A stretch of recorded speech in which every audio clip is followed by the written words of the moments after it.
In this video, I'll look at the different shadow types available on lights. I'll select my directional light in my scene, scrolling up on the hierarchy and picking directional light. Alternately, you can use your search field up here in the hierarchy. Typing in DI, for example, filters out everything but the directional light, which starts with DI.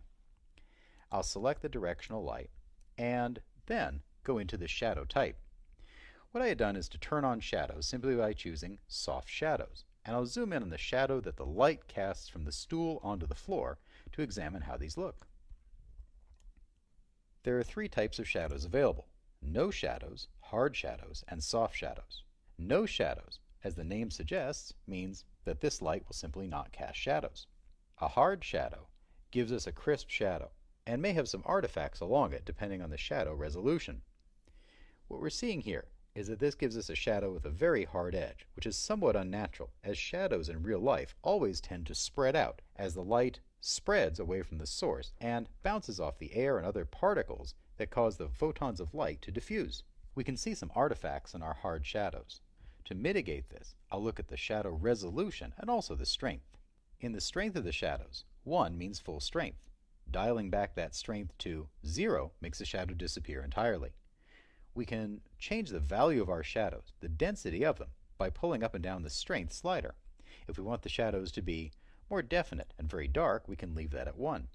Pulling that strength back to 0.6 or so lessens the impact of the shadow, letting that shadow appear lighter overall. The resolution, then, is controlled either by the quality settings or by an independent setting. We have low, medium, high, and very high resolution, and also a Use Quality Settings checkbox. The quality settings are available under Edit, Project Settings, and Quality. The quality settings, then, determine globally how good the game looks. What we can see in our quality levels is that we have fastest, fast, simple, good, beautiful, and fantastic. And we can set defaults for each, marked in green here. We have quality levels available, then, for web, for standalone, and for Android, as these are the three build platforms I've installed. If you have other build platforms available, these will show up in the quality settings.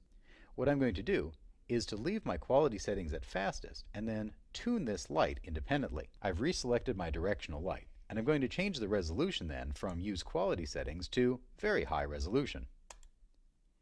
We see that the shadow becomes much more definite and also much better quality. This is a balancing act for the lighter or level designer, where we trade the quality we want against what's possible for the platform and where else we can spend our computational resources. In this case, by changing this light to very high resolution quality, it means that in real time, this light is calculating very, very high resolution shadows for every object in the scene, which may be computationally expensive depending on the platform we choose. I'll take this quality down from very high resolution to high resolution. We can definitely see a difference as the shadow becomes noticeably jagged. However, we'll end up changing how this light looks, so I'll reserve judgment on the quality settings until we have the final lighting in place. I'll switch over from hard shadows to soft shadows. Soft shadows try to emulate the spreading of shadows over distance as the shadow gets farther away from the casting source. What we're seeing here is that the shadow has a soft, fuzzy look. The strength, then, controls the density of that shadow. Is it a very definite, dark shadow, or is it very faint? Again, this depends on the artistic mood of the game desired. The resolution is much the same.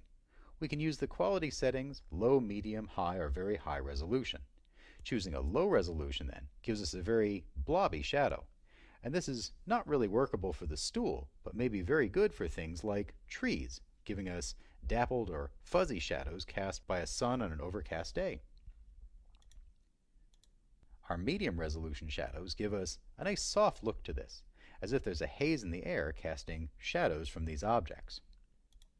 I'll switch back over to very high so we get a very good shadow, and it still has a certain softness to it, definitely softer on the edge than our hard shadows. With our shadow type as soft, then, we have bias, normal bias, and shadow near plane control.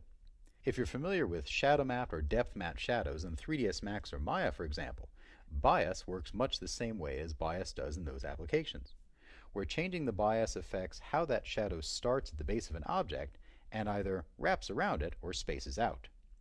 I'll bring the bias way up, and what we can start to see is that that shadow actually moves away from the casting stool object.